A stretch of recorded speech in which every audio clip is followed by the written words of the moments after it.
So hello Achiever, today I would like to introduce you to an amazing guy. I'm sure you know him, but if you don't, you have to discover this interview. And if you know him, you have to discover also this interview.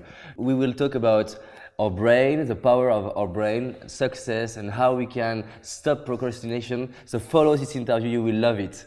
Hello John. Hey, good to see you. How are you today? Très bien, excellent. I will subtitle in English. Subtitle in English. Très bien just means very good. Oh, yes. Me too. I'm very glad to do an interview with you. I would like to let you to introduce yourself. Who are you?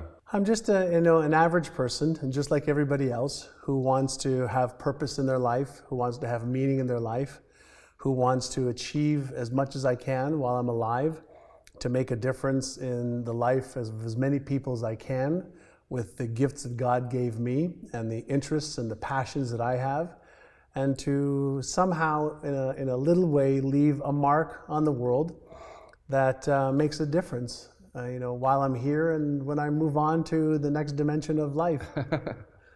Okay, so you are today an entrepreneur, also a teacher, a brain researcher, and the goal for you is to help people to grow. Yeah, when I was a kid, I had a lot of my own challenges. I didn't have confidence in myself. I didn't believe in myself. I had some big challenges, with the law and getting into trouble in school and getting into trouble outside of school. And I was really fortunate. When I was 19 years old, I met a wonderful gentleman who was very successful with his family. He was very successful giving to charities. He was very healthy. He was very gentle and kind. And he really wanted to do good in the world, not just for himself, but to make the world a better place. And he started to teach me that the reason I was getting into trouble, the reason I wasn't getting great results, was what I believed about myself. And he taught me the power of my beliefs. He taught me the power of what I do every single day matters. He taught me the power of the intelligence in the universe, that I could utilize my brain like a radio sends a signal out into the universe. He said, you could send a signal out using the power of your thoughts. He says, but you're also capable of receiving information, just like the great inventors, whether it was Albert Einstein, whether it was Edison, Michelangelo, any of the great inventors. They had these ideas that came to them, and they were just normal human beings, but they took advantage of the messages that they were getting in their hearts and their intuition. Wow. And so he taught me some of the power of the brain, and by using what I learned that I could achieve a lot more than I ever thought was possible when I was younger. And so now I want to take what I've learned for 33 years and teach it to other people to make the path for them a little bit easier. Yeah, it's great. Yeah. And how did you meet him? He was actually a client of my brother. My brother's a tennis pro, and he used to play the professional, pro circuit. And when he came back from playing the pro circuit, when he was in his, early 30s, he got a job at a tennis club, and this man was one of his clients at the tennis club. Wow. And my brother said, hey, listen, you're getting in a lot of trouble, and maybe if you talk to this man, he can help you. And so I went to meet with this man, and he asked me, why do you think you're getting in trouble? And I said, I don't know. He says, but you're getting in trouble. I said, I know. You were conscious about your trouble? Yeah, I was getting into a lot of trouble. I was getting into a lot of trouble, and I was doing some very dangerous things that I could have either died or gone to jail for. And when he started to share with me, to teach me that my entire reality was based on what I believed was real, and what I believed was true about myself, about what's possible, and that I could change that, that's when my life started to change. And he said, if you start to change the way you think, and you start to learn every day for 1 hour to upgrade your knowledge and your skills, and then you take action every day on the things that are the most important instead of all the different things that you can do. He says, if you focus on doing 3 to 5 things every day towards your goals, he says, in 1 year, you'll be at a totally different destination. 3 years, amazing. Big destination. 5, 10 years, your life won't be the same. And I was tired of living a mediocre to less than mediocre life.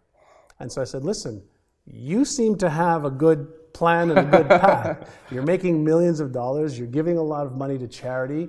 You're happy. You're healthy. You've got a great family. I want that. And he said, if you want that, follow the blueprint. Don't try to figure it out. Just follow the blueprint.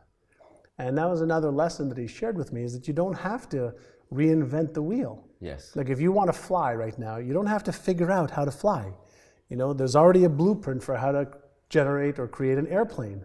Yeah. So if you want to be healthy, there's already a blueprint. If you want to make more money, there's already a blueprint. If you want to buy real estate or the stock market or start a business and grow a business, there's people before us that have already got the blueprint. And all you have to do is paint the numbers inside the box, and then you can use your creativity. So I just became a very good follower for a long time of things that worked. And when you follow things that work, it's like having the combination to a safe.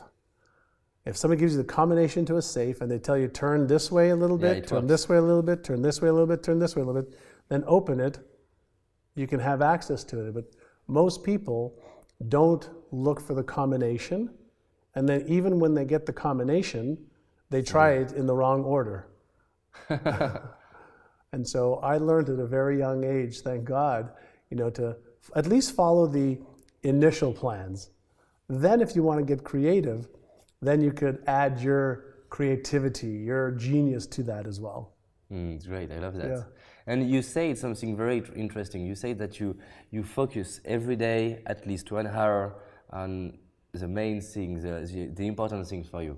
How do you know what is the main things? For example, a lot of people have a lot of ideas every day and they, oh, I can go there, I can go there, I can do that, I can do that. How do I know what is important? Sure, the first thing that you have to ask is, what are your highest values? So for me, for example, my number one highest value is God. My number two value is my health. My number three value is my family. My number four value is contribution to the lives of others. My number fifth value is fun. So every day when I wake up, I think about, what am I doing today to connect with God? For me. Yes. Just for me. It doesn't have to be, you know, it's not religious, it's just for me. Then what do I need to do every day to make sure that I'm healthy? What I need to do every day to make sure that my family and my dear close friends who are part of my family, that I have the relationship that's rich. Then contribution. How do I use my passion, my gifts, my stories, my things I've not done well, things I have done well? How do I share that with the world? And in doing that, I feel good. And then I have to have fun. And so if I do those 5 things every day, then at the end of every day, I've had a great day. And if you have a lot of great days, then you end up with a really great life. And that doesn't mean that you don't have ups and downs and things that don't work and trouble that happens and things that come up. But if you keep your focus on what's important, then the rest of the stuff is really inconsequential. And there isn't 100 different things you have to do. There's 2 or 3 things in each one of the areas that's important to you, that when you do those every day, you're so far ahead of the curve. So I have daily rituals. Yeah, let's talk about that. What is your ritual? So when I wake up in the morning, the first thing I do is I do a gratitude exercise where I ask myself, usually in bed, what am I most grateful for today? And usually, you know, I'm grateful for my health. I'm grateful for my wife. I'm grateful for my children. I'm grateful to be alive. I'm grateful, you know, for my family. I'm grateful to have experiences. And do you do that eyes closed? Yeah, I do that eyes closed. And while I think about that, I feel it. And so the feeling starts every day with a great feeling. So I start every day with a great feeling. Do you visualize some things, like your children, or do you talk to yourself? How do you do that? Yeah, I have an internal dialogue. I see images of the things that I'm thinking about, and that just takes me 2 minutes, just 2 minutes when I wake up. And then I go to exercise to take care of my body. How long? Usually 1 hour to 1 hour and 15 minutes every day. And so I do a variety of different things. I hike, I bike, I work on aerobics, I work on strength, I work with weights. I do whatever it is, I just do it to give my body the physical exercise. Then as soon as I finish my exercise in So my one gym, hour, 1 hour and half. an hour and 15 minutes at the most. Okay. So then in my gym, I have two things. I have a vision board, which is Yeah. my dream board for my You are known for that. Yes. So I have my vision board for my physique and my body and my health. But then I also have in my gym something called an achieved board. Okay. So What you after achieved, I achieved some of the things that I achieved, past and future. no, achieved in the past. Yes. So past, you have Yes. the past and the future. Vision Correct. board and Yeah. achieved board. So I have in my gym, in my home gym, I have like a place where I sit, and before I start my meditation, I look at my vision board from the past. Okay. So I get connected to the different things that I've been able to achieve, and I remember every day when I set my mind and my focus to achieving goals, I can achieve all of my goals. So I love that. It is something that I didn't know that you do that. Yeah. And it's very powerful because you teach your brain Right. to focus on the emotion you felt in the past. Right, but what I also do is I reinforce. Most people focus on what's not working. This isn't going well. This didn't work. I want to remind myself every day Yeah. of look how many things I was able to accomplish by being clear, by being passionate, by using these rituals. So before I go into my meditation, which is with my eyes closed, I look at my achieved board. I get emotionally associated with it to remind myself that when I set my mind to achieve something, I can do it. And then I look across, because I have a mirror in the gym, and I look across and I say, I love you just the way you are.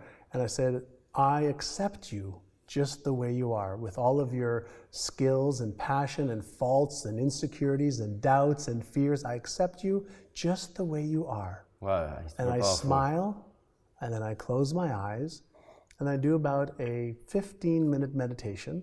Wow. And in my meditation, sometimes I have no thoughts, where I'm just one with the universe and everything. Centered.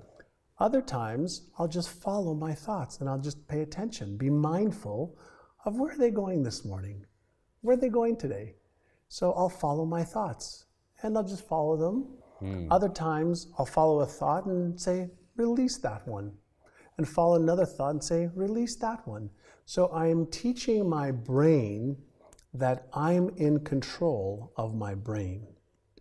See, most people don't realize that they are not their brain, that their brain is an organ. No different than your heart, no different than your legs, no different than your hand. And since we're not our brains, we can learn how to use the different parts of our brain. And so I've been doing many, many years of studying on the brain.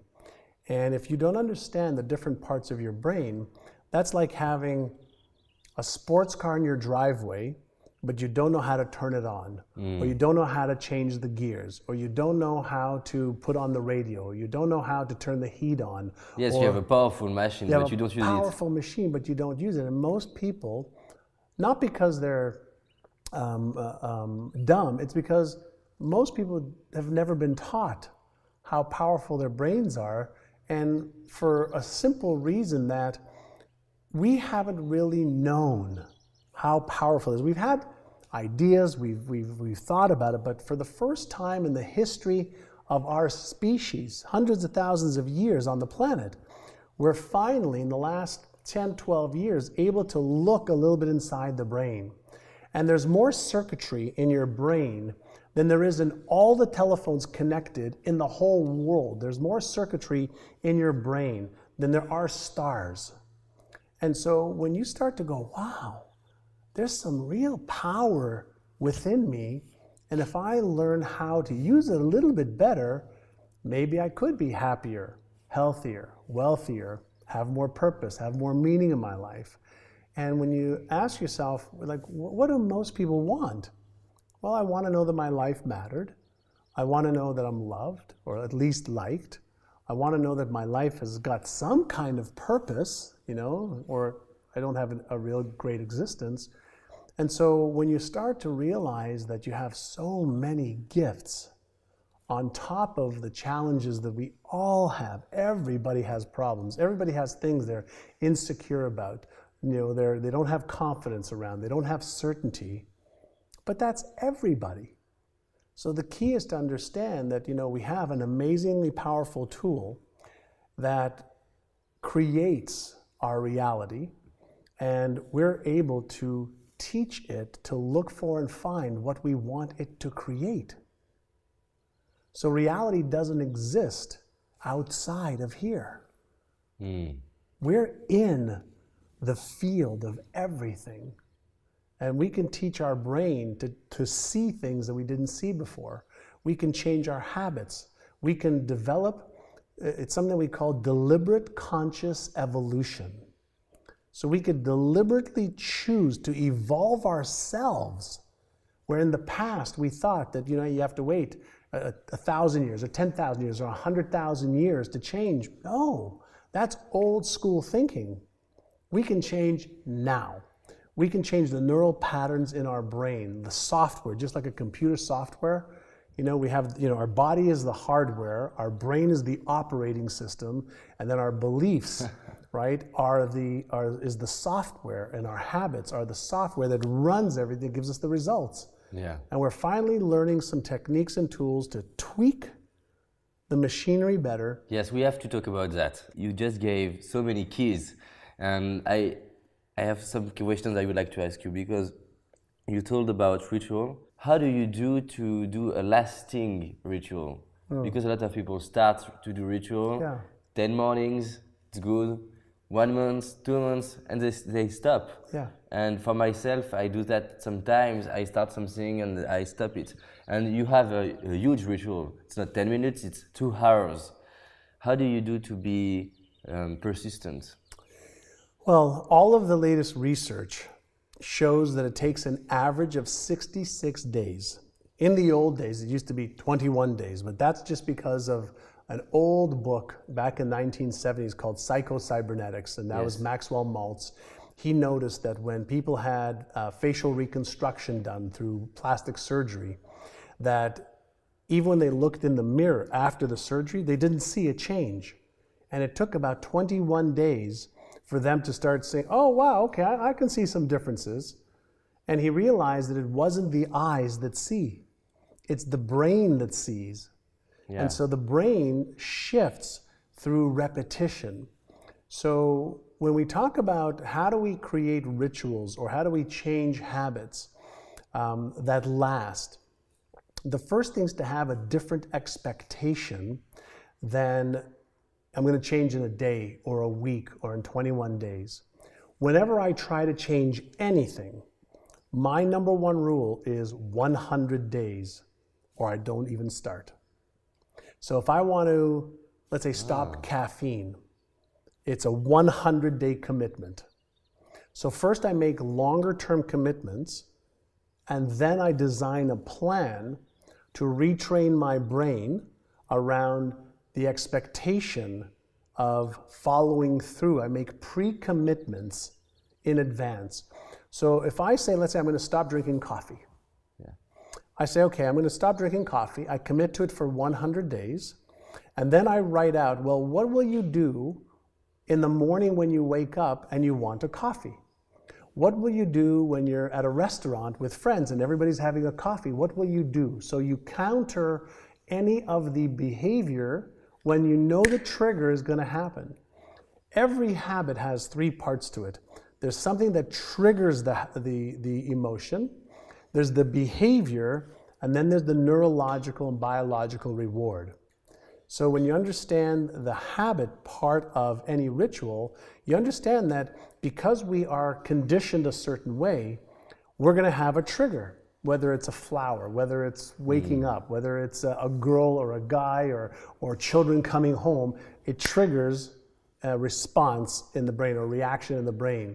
Well, if we change the behavior over the course of 100 days, we'll still get the reward.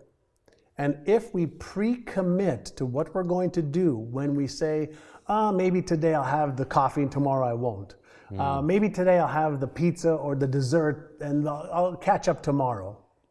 Well, if you pre-commit in advance that you're not going to take that action, then that's step one. Step two is when you have the trigger, if you interrupt the behavior for 1 or 2 or 3 or 4 minutes, you interrupt the neural pattern in the brain also. So you come up with strategies is when I feel like having a coffee or dessert or the pizza or the croissant, okay? Then here's what I'm going to do instead for 5 minutes, and that way I can interrupt the pattern. If you do that long enough, you'll start to develop a new neural pattern, you'll start to develop a new behavior, and if you do it for at least 66 days, but preferably 100 days, you'll start to develop a new way of thinking and being and doing that will overshadow the other pattern in the brain. Very interesting. Yeah, so there's a psychology behind it, but there's also the neurological processes of the brain. And what happens is our brain doesn't like change. Yeah. So any time that there is change, the brain feels uncomfortable. As soon as it feels uncomfortable, it'll send signals to the motor cortex of the brain. It'll send messages, and we'll start to rationalize. We'll start to tell ourselves, well, I shouldn't do it because of this. Well, maybe today's not a good day. Well, I'll start today, but I won't continue till next week, or you know what, I really don't want this. And we start to talk to ourselves.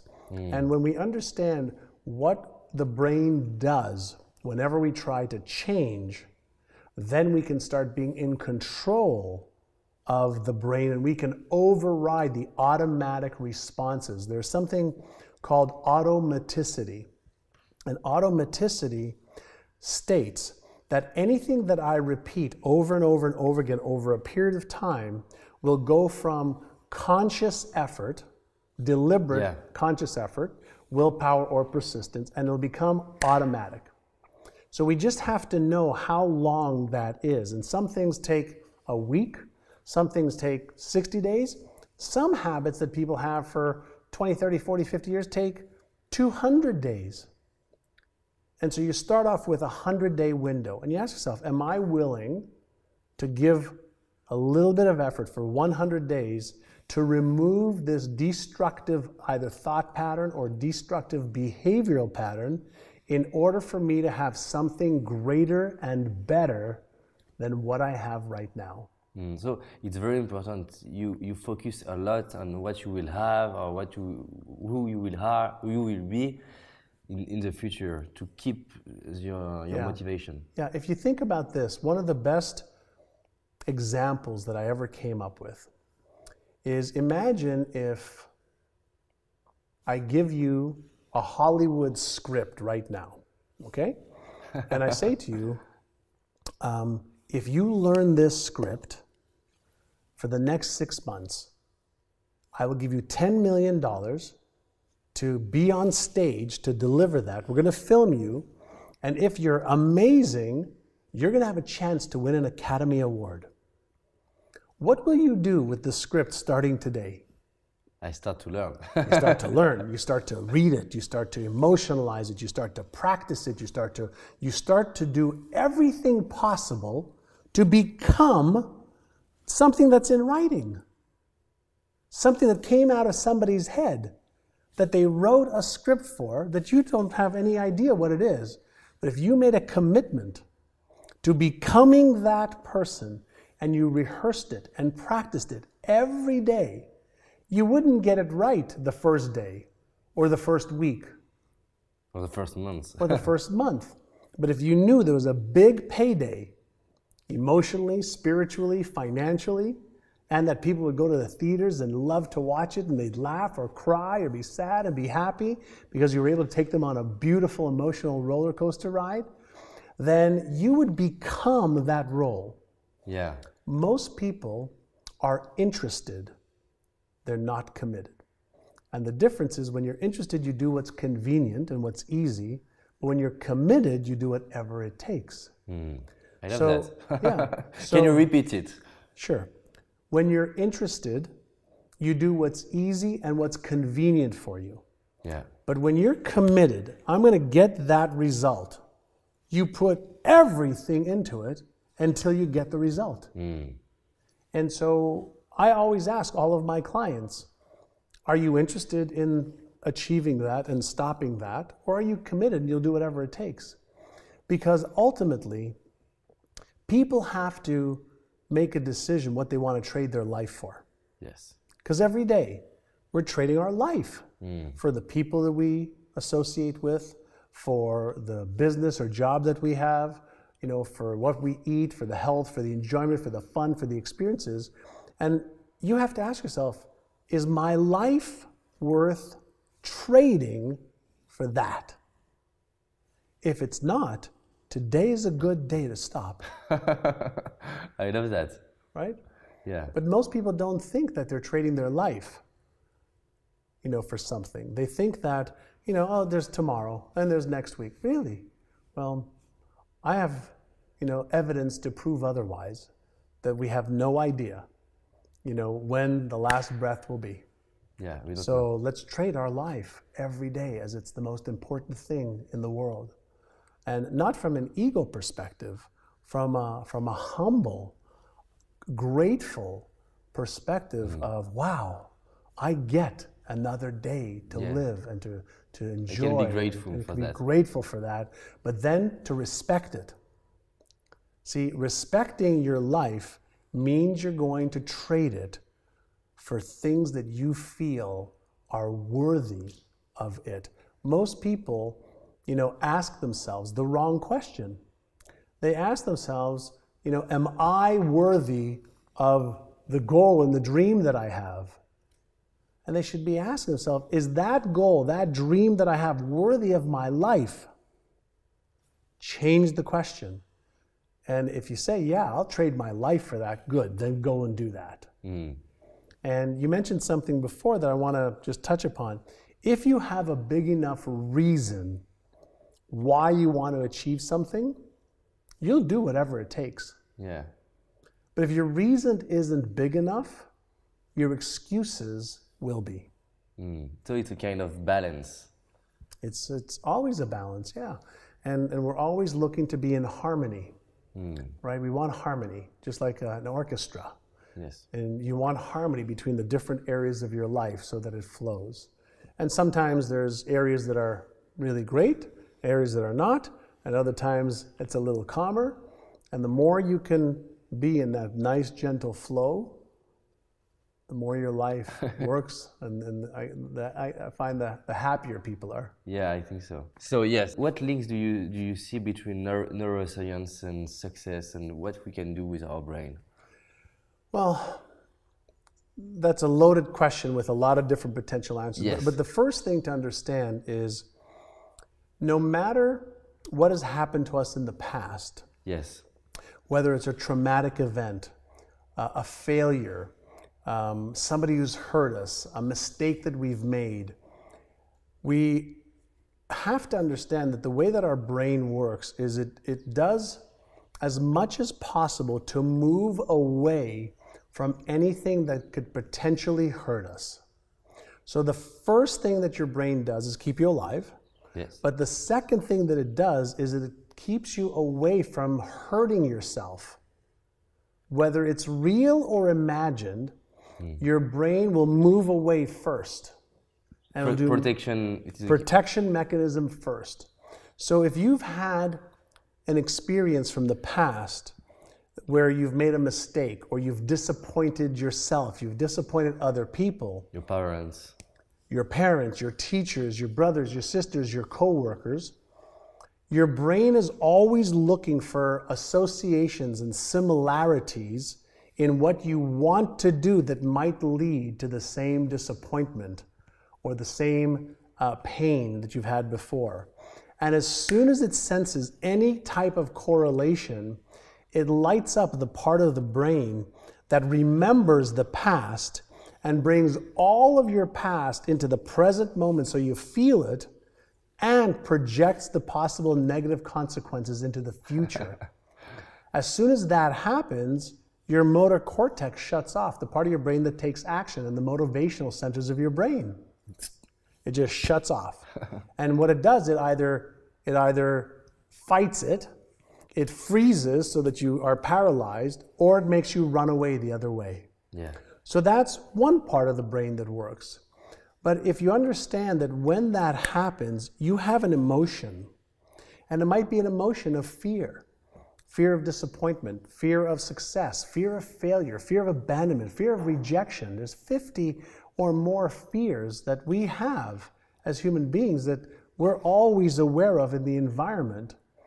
And if you realize that those fears are possible, but they're not certain, what we have to teach ourselves is to be aware that those are possible, not certain, but then to flip the switch to the left prefrontal cortex part of the brain, which is really the brain that comes up with solutions. It's the brain that comes up with, directions, instructions, strategies, and tactics on how to make it happen instead of all the things that could go wrong. So we have different parts of the brain that are responsible for different functions. Most people don't know that they can switch from this part of the brain to that part of the brain. They could lower the amygdala, part of the brain that's responsible for fear and the emotional response of fear in the brain that sends epinephrine or cortisol, neurotransmitters in the brain that we feel in our body. And then we feel these neurotransmitters in our body, then we think about what we're feeling, and then we feel more about what we think about. And if that's what we only focus on, then it keeps perpetuating the exact same cycle. But we have in our control. That's why people are repeating same mechanism. Right. Yeah, there's a term in the neuroscience field, in the brain research field, called repetition compulsion. So we have a compulsion to repeat things over and over and over again. Whether they're good or bad, it's irrelevant.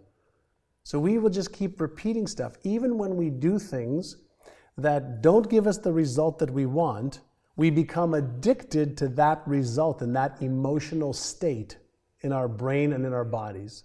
Yeah. And so if we repeat that over and over and over again, we become addicted to that emotional state, and then we just repeat it because it becomes automatic. Yeah. So the key is to first become aware. And we developed our company at Praxis, we developed a process called the 5R process. And the first R stands for recognize your thought patterns, recognize your emotions, recognize your behaviors, and ask yourself, are they going to move me towards what I want or away from what I want? Okay, so you don't try to change anything, just ask yourself. You recognize, just become more aware. And then instead of reacting to what you don't like, you learn how to respond. That's the second R. So recognize, then respond. Can I change this? Can I change the meaning of this? Can I change the emotion of this? Can I change, anything about this that is destructive? And the answer is yes. Yeah. The third part is to reframe anything that doesn't work for you. So whether it's a person, a situation, a circumstance, how can you reframe it? Look at it from a different point of view so that it doesn't have the same meaning anymore. And one of the things that we know is the meaning that we give anything determines how we feel about it. Yes. The meaning we give it, nothing has a meaning independent of our own thoughts and meanings. So can we reframe something, look at it a different way, emotionalize it a different way, so that we can use it as opposed to it using us? The fourth part is when we're feeling a negative or destructive emotion, can we, through breathing exercises, through reframing, release that emotion? Because every emotion is a wave. So there are 6 main emotions that we have. There's sub-emotions as well, but we feel fear, anger, sadness, happiness, disgust, etc. And those cause us to feel a certain way. So is there a way for us to release the unpleasant emotions? There's not good or bad emotions. They're pleasant or unpleasant. Yeah.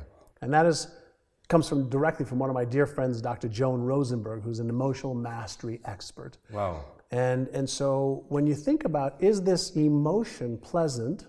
Yes, okay, good, let's do more of that. Is this emotion unpleasant? Okay, well, what's causing it? Usually what's causing it is something from my past that is telling me that whatever's happening. Okay, maybe I can reproduce it. Well, if it's a unpleasant emotion, usually it's a memory from the past versus reality. And so when you learn that emotions last 90 seconds to 1 minute and 20 seconds, 2 minutes, and if you just observe it and feel the emotion, it's like a wave. Feel the emotion without getting into the reaction of the emotion. Observe it. Now you're in control of the emotion. Now you're learning to surf the wave instead of being hit by the wave. And then the fifth part is now to retrain your brain. So recognize, respond, reframe, release, and now I want to retrain my brain to have a different thought pattern, a different emotional response, and a different behavior, so that I change the pattern in my brain so it doesn't happen again. And if you do that 1 time, 5 times, 10 times, 20 times, the same thought or the same emotion or the same circumstance won't have the same power to cause you to freeze or run away or fight. Now we're starting to get in control. Yeah, it's great. Of great our process. own, I love it. Of our own brains, our own emotions, and now we can start to use the spiritual side of our being, the higher side of our being, to move towards the greatness that I think is within every human being. Wow, huge answer. Thank you very much. And your book is The Answer. The Answer. It's one of my books, yeah. Yeah, it's great. I would love to know this because I have a lot of questions in my mind. I have a lot of answers in mind. So I would like to ask you something. What could be the key factors to become a loser? Well, the key factors to becoming a loser. Let's imagine that together we build the training to help people to become a loser. Yeah. Repeatedly thinking, feeling, and doing the wrong things every day. Okay, great things. Yeah. Okay, do you have another one?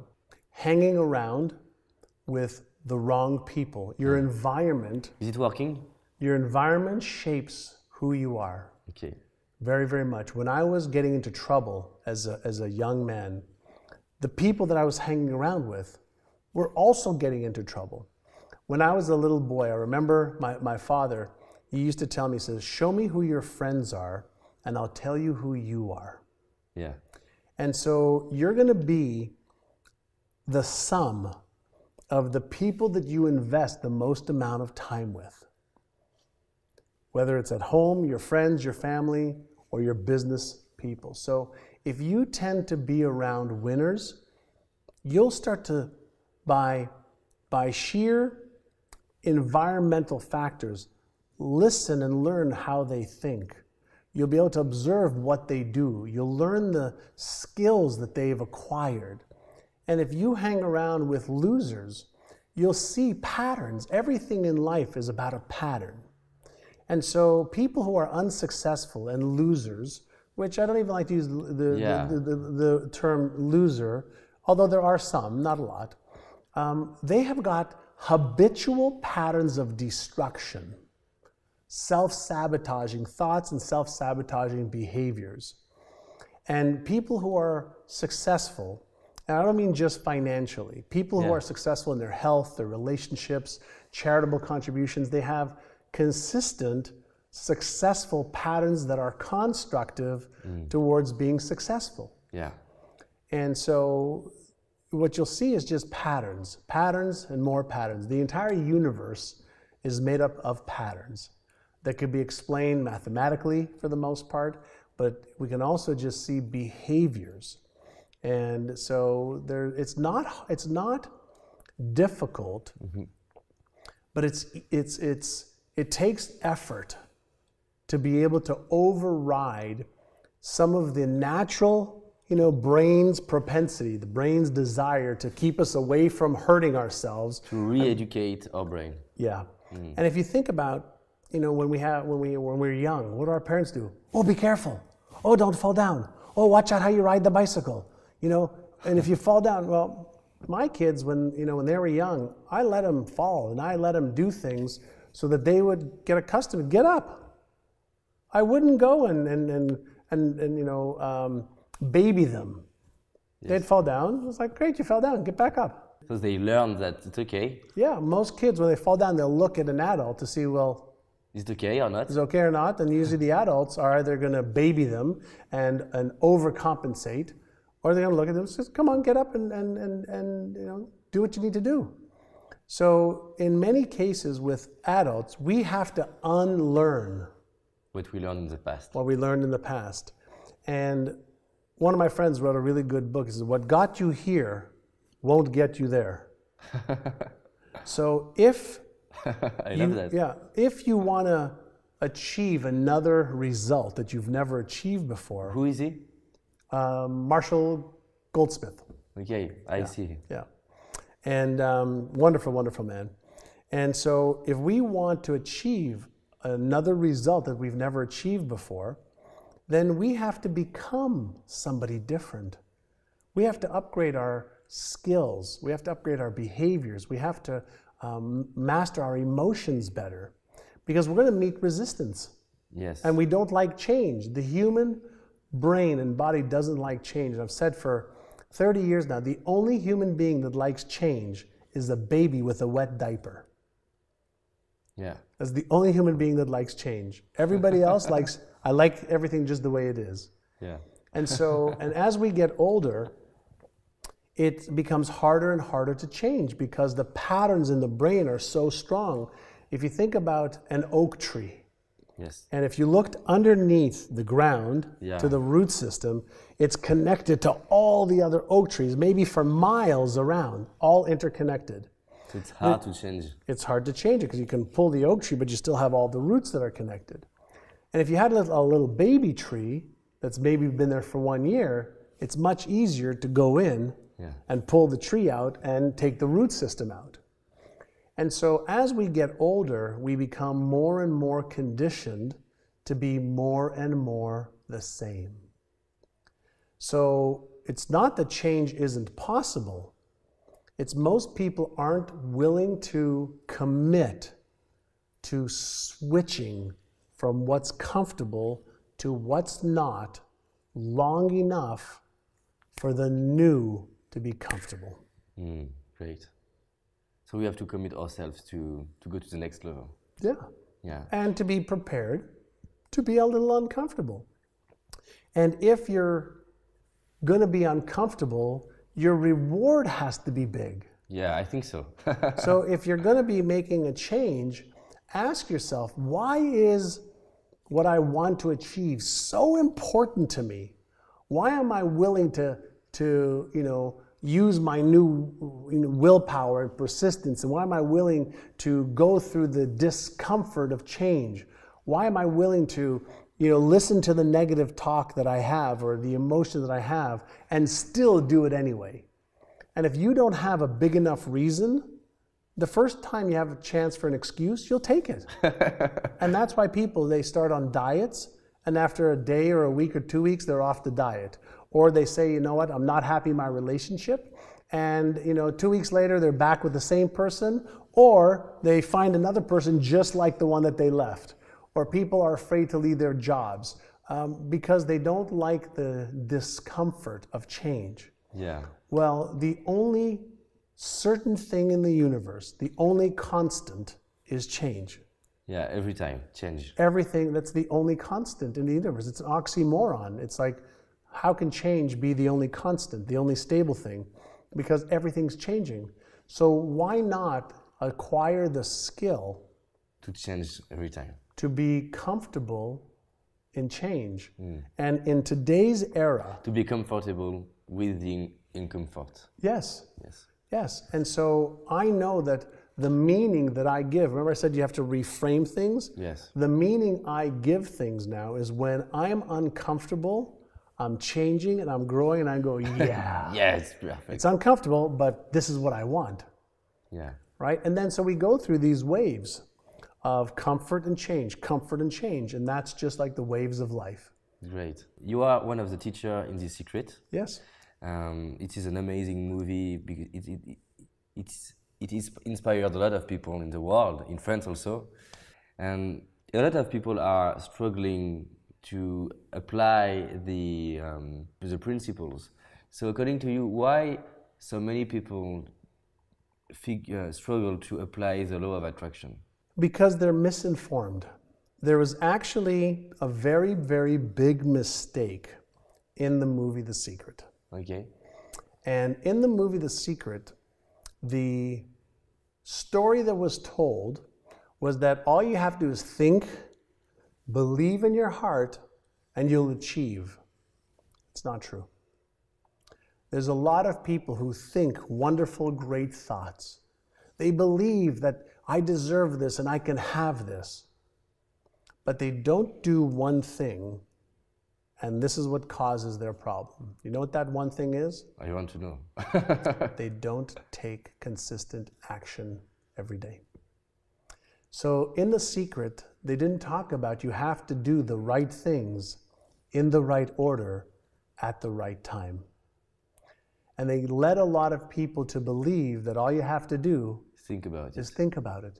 Well, I've never met a monk in a monastery who's been praying to make money, and through the ceiling, a safe falls with $1 million. I've never met that yet. But I have met a lot of people who think and believe, and then they learn what they need to learn. They upgrade their knowledge and their skills. They overcome their fears. They overcome their doubts. They overcome their lack of confidence. They overcome their lack of certainty, and they take action anyway. And then little by little, things start to happen for them. They achieve the results. And we call that the law of Goya, G-O-Y-A, get off your ass. So law of attraction. It's my favorite law. Yeah, law of attraction and law of Goya together, that's what works. I love that. I would love to know what you can say to someone. For example, I was doing a seminar in France, and someone came and said to me, "Oh, you know, David, I'm doing everything you are saying, and I did that. I follow The Secret and Tony Robbins and a lot of masters, and it doesn't work for me." What you answer for someone like that? Yeah, well, when somebody tells me they've done everything, usually they've done everything that they're aware of doing. But there has to be something, if we go back to some brain research and some brain neuroscience findings, there's a part of the brain that chooses the goal that we want to achieve. And that's in the conscious part of the brain, and that's responsible for about 2 to 4% of what you see and what you do. Yeah. That's called the explicit memory system, or the declarative part of the brain. I can declare. So I'll give you an example. I could read a book, Yeah. and 10 minutes later I could tell you what I've read in the book. I can declare everything that's in the book. I can tell you, you know what, this is a great book. I'm so excited. I'm so motivated, and I'm going to make $1 million. But if at the implicit level, at the beneath the conscious mind, at the implicit level, in secret, they say, I don't know if I'm good enough. I don't know if I'm smart enough. I don't know if I deserve to make $1 million. I don't have the right knowledge. I didn't go to college. I'm male, I'm female, I'm too young, I'm too old. If there's a disconnect between the implicit, the part of our brains that's the real you and me, the hidden part of our self-image, if there is a contradiction between my goal and even what I've learned and what I secretly believe to be true about myself, if there isn't the coherence between the two, the hidden self-image will always win. So one of the most important things is to create what I call is neural coherence, or coherence in the brain. And the best way to think about coherence in the brain is, imagine if you go to listen to a band, rock and roll band, jazz band, a classical band, whatever. And every player, okay, or every musician is playing the music, but not in harmony. Yeah, new style. You're never going to have a beautiful symphony. So the way our brain works is if we don't have the symphony at the different parts of the brain, we'll do some good things and some good actions, and then we'll do some things that will take away from that. And so what we want to have is coherence. Get the brain, the implicit and the explicit part of the brain, coherence, playing together in harmony, then moves the body into action consistently. Now we have flow. Now we have a way for us to take our ideas and take action consistently to achieve results. So I'll give you an example. You know, a lot of people ask me about money all the time. It's one of the things we teach people how to do is grow their businesses and how to make more money. And they say, well, you know, I want to make more money. I said, well, in order to make more money, first you have to believe that you can, right? Then you have to believe you deserve it. Then you have to make sure that you have something that you can earn money with. So it's either going to be your ideas. You can sell your ideas. You like can a trainer. Yeah, like a trainer. You can sell your time. You can sell your products. You can sell your services, which means that you have to have some skill. Or you have to have somebody else who could do it for you. You have to see your skill, right? Well, you have to either see your skill or determine what skills are needed. Okay. And if you don't have it, get somebody else who has it to help you. And so when somebody tells me I want to make more money, I say to them, let's say we have a pen. I don't have a pen here, but if we had a pen, yes, and we wanted to make money, we could go and find somebody who wants to buy this pen right now. And how much is somebody willing to pay for the pen? Well, if the pen is worth $1, maybe you can get $1 for it. But what about finding somebody who needs it because they have to sign a contract that's due in 10 minutes? That person might pay $100 for that pen. Yeah. So our job is to take, our skills, our knowledge, our products, our services, our abilities, and to be able to present it to people who need it and want it in exchange for money. And so anybody in 1 or 2 hours, if they're serious, could go make some extra money. At nighttime, on the weekends, in the morning, during the day, it makes no difference. Because money is a byproduct of exchange. Yeah, I add value to someone. Adding value to somebody, and you can add value in a variety of different ways. And why is it that some people make $10 or euros an hour? Some people make 20, some people make 20,000. Because they're adding value with their products or services, knowledge or expertise. And so anything that we want to achieve starts here first. Then we can get our bodies to move into action. To create it. So, okay. And in this process, we are a kind of entrepreneur. Do you think everybody can become entrepreneur? Do you think it's possible for everyone? Almost everyone. There's a misconception that business is easy. And I have a lot of clients of mine, for example, that are doctors and lawyers and professionals that have an expertise in a certain area. But nobody's ever taught them about finance, about legal, if they're not a lawyer, about marketing, about sales, management, about technology, about operations, about management. And being an entrepreneur is like solving a Rubik's Cube. Yes, I see that. Right? So you can have the 2x2 with 2 colors, it's easy. If you want a little bit bigger business, that's 3x3. There's more combinations and more things that need to be considered. 4x4 now has billions of different moves. Just 4x4 is billions of different possibilities. Wow. When you get to the 8x8 or 16x16 Rubik's Cube, there's quintillions of possible moves that you can make. So building a business is all about recognizing patterns. and knowing which move to make at the right time.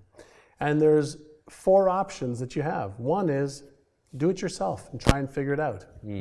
2 is get help. 3, get it done for you. Or 4, don't do it. Okay.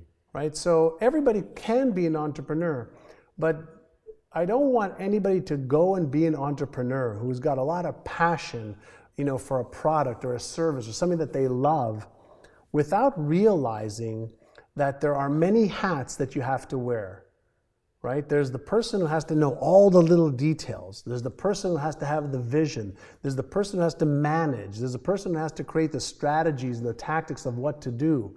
Then there's the person who has to drive those forward. Those are 6 different things that have to be done, just different hats in a business that most entrepreneurs aren't aware of.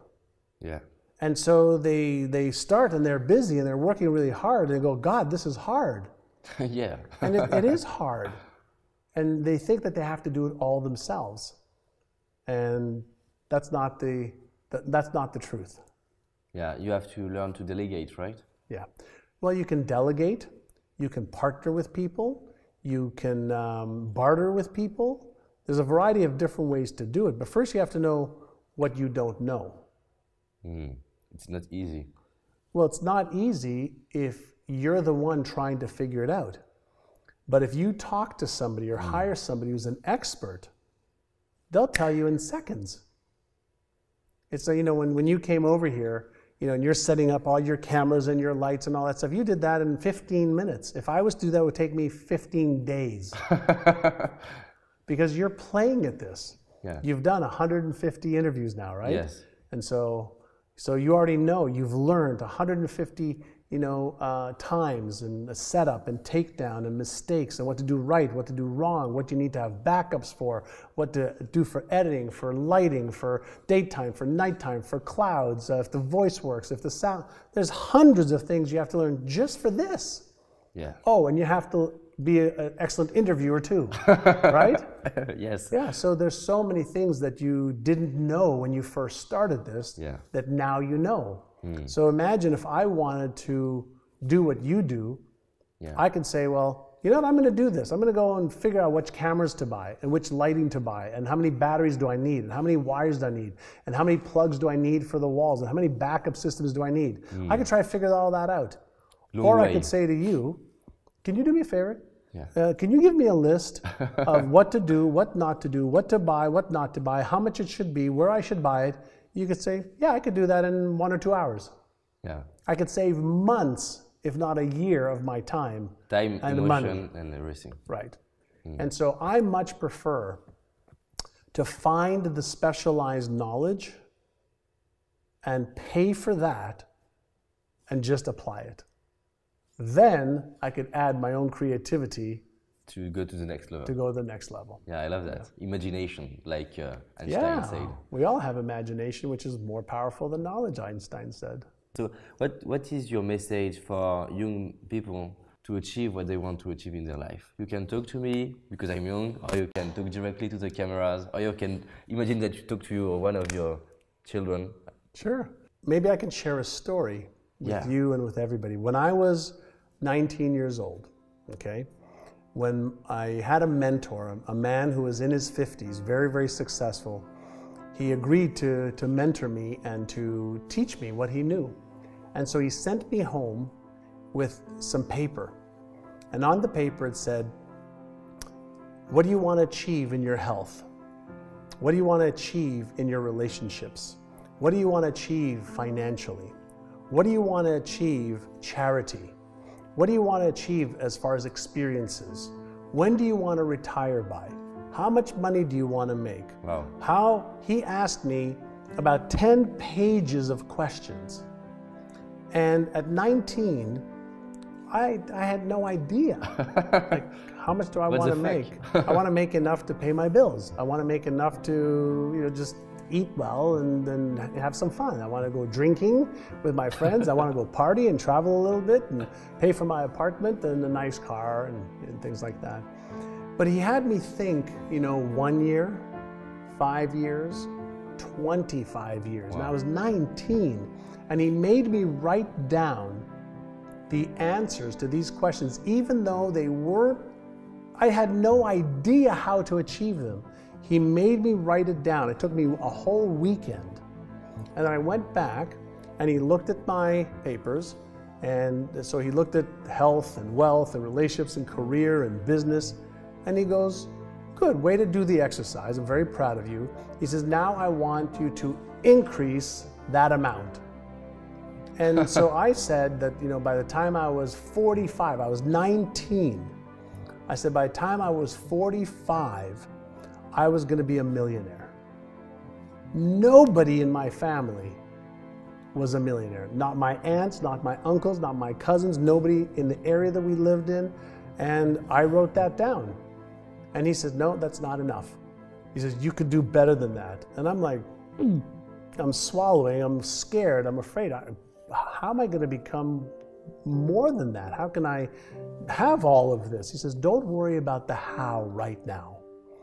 You worry only, and not even worry, but you write down what you want. And so I went back home and started to write again. Again. And took another, half a day to redo my goals. And he said to me, great, now in order for you to achieve those goals, what do you have to believe? Wow. I said, well, I have to believe that I can. I have to believe that I deserve it. And even though I didn't believe that I deserved it, he said, what would you think you had to believe? I have to believe that it could be done. I have to believe that I could learn the skills. I would have to believe. So he made me write out what I would have to believe. Great question. And then he said, great, what do you think you would have to do every day? Wow. Amazing question. Well, I guess I would have to come to work every day, and I'd have to really get good at what I'm doing, and I'd have to learn more than I'm learning right now because I hated to learn back then, and I'd have to gain more skills, which I didn't have any. The only thing I was good at was I had an easy time talking to people like I am with you now. And he said, great, well, let's make a list of all of these things, and let's come up with a plan to do this. He said, so every day, let's look at some beliefs. And so every day he would have me look at my goals, and I would sit in my chair and I'd have my goals, that he had me write, and I would take my fingers, which he told me to touch my goals, so that I would send a message to my brain as I was reading it and seeing it to reinforce the goals that I wrote. Then I would read the beliefs that I needed to have. I have all the intelligence I need to achieve these goals. I can now acquire all the skills to achieve these goals. And I read about 20 or 30 different beliefs every day. And for the first month or 2 months, while I was reading all of this, in my head, this one word kept coming up. You know what the word was? Bullshit. Because as I would read it, my brain would say, bullshit, that's not true. And he told me that my brain would try to talk to me and tell me it's not true.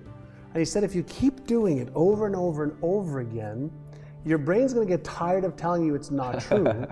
And especially if after you do this, you take some actions to upgrade your knowledge, upgrade your skills, you'll develop more confidence and more certainty.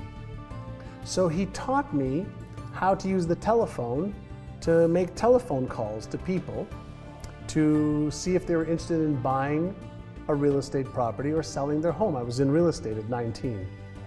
And for the first month it was hard, second month it was hard, the third month it was hard, but as I got better and more comfortable at being on the telephone, talking to people that I didn't know, that I thought didn't want to hear from me or talk to me, I found one person, then 2 people, then 3 people, then 5 people who said yes. Because as I became more comfortable, as I became more skilled, as I gained more knowledge, people received me differently. And in my first year, I made $30,000. I was 19. which was $5,000 more than my father made as a taxi driver. Wow. Then he started to upgrade my skills a little bit more. And he started to teach me some very specific things to do in real estate. And in my second year at 20, I made $151,000. Wow. 5 times more income, because every day for 1 hour a day, I practiced my beliefs. I practiced seeing my vision. I rehearsed it. I got on the phone. I upgraded my knowledge. I upgraded my skills. I love your story. Thank you. And so he kept directing me a little bit at a time to become more tomorrow than I am today.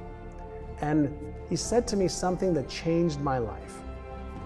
He says, if you invest 1 hour a day on your personal growth and changing who you believe you are, that is the equivalent of 9 40-hour weeks of effort. 1 hour a day for a year is 9 40-hour weeks. If you and I said today, we're going to learn breakdancing, or we're going to learn knitting, and we're going to spend 9 weeks, 40 hours a week, we would get good at painting, we would get good at knitting, we would get good at darts, we would get good at playing a musical instrument if we were committed to 1 hour a day. So I've practiced 1 hour a day for 32 years. Wow. And that 1 hour a day has changed my life. And so I'm afraid not to do it now. So people ask me, like, when do you stop? Never. When they bury me is when I'll stop. I have such a habit of working on me, learning more, becoming more loving, more caring, more kind, more generous, more giving, more, like, where do you stop? And it's not a matter of acquiring more. I'm not going to eat any differently for the rest of my life than I eat now. You know, I'm not going to eat bigger, meals. I'm not going to do things too much differently than I am now. So now it's a matter of expression and expanding more to do more good in the world. So in order for me to do more good in the world, I have to expand even my own mindset. I've got to get away from the fears that I have of maybe not being good enough or not being smart enough. I still get those feelings. But because of my daily rituals and my daily practices, I get back to my spiritual center, my spiritual core, and a little bit more confident and a little bit more certain every day towards the goals that I want to achieve. And I bridge that gap. And then when I reach those goals, keep doing it again. Wow. Thank you for this story. You're welcome. I believe it will be inspirational for I hope the so. youth. And I'm very glad that this video is for youth. We can change the world. We can change the world, yeah. There's the beautiful thing about the time that we're living in now is we can share knowledge and experiences, and anybody with a phone, an iPad or a smartphone or an Android or a computer, anywhere in the world, in the Kalahari Desert, in Antarctica, can get access and get inspired. It's the best ideas in the world. Yeah, to get the best ideas in the world, but to see that we're no different. None of us are different. The illusion is that we're different because we're comparing who we are compared to the person that we're listening to or learning from, or we're seeing the gap. And the gap is what causes us to be uncomfortable. But if we remember, we're all spiritual. We're all made from the exact same thing. If you think about the human body, it's made of hydrogen, oxygen, nitrogen, carbon, helium. There's elements. But we came from the furnaces of stars. You can't have carbon, in the human body that didn't come from the inside of a star. Helium and hydrogen is what the Big Bang was initially made up of. And then as all the gases coalesced and created stars and then galaxies, we became, our flesh and blood and everything that we became, the organism, has come from the universal intelligence. That's why we're all connected. And that's why we all have the same abilities, different skills, different knowledge, but the same abilities to become all of the ideas, goals, and dreams that we have. And so we just have to say, that is what I want to trade my life for. And even though I don't know how, even though I may not feel totally comfortable or confident, or I'm lacking certainty, let's get on the path. And then we can change the world together. Great. I love that. Thank you very much. You're welcome. It was awesome. My joy.